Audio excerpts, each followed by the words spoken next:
Once upon a time, in a small village in Galilee, a large crowd had gathered around a man called Jesus of Nazareth. Some called him teacher, others prophet, and many whispered that he might be the Son of God. But that day, in the middle of the crowd, one little boy stood quietly, unnoticed by everyone, except Jesus. Little Noam, just 7 years old, wandered between tall legs and loud voices. He was looking for his mother, who sold dates nearby. The grown-ups were busy asking deep questions. No one noticed him. To them, he was just a child.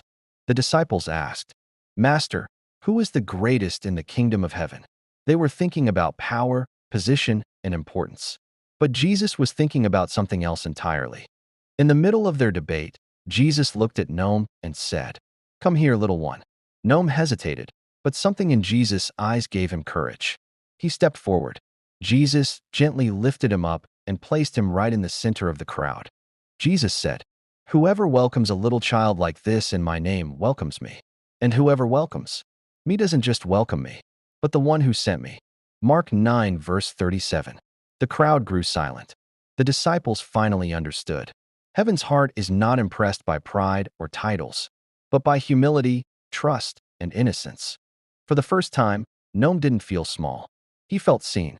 He wasn't just a child in the crowd. He was chosen by Jesus to teach the grown-ups.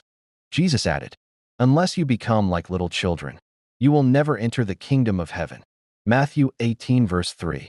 Noam ran back to his mother, his heart filled with light. From that day on, every time he stood among crowds, he remembered.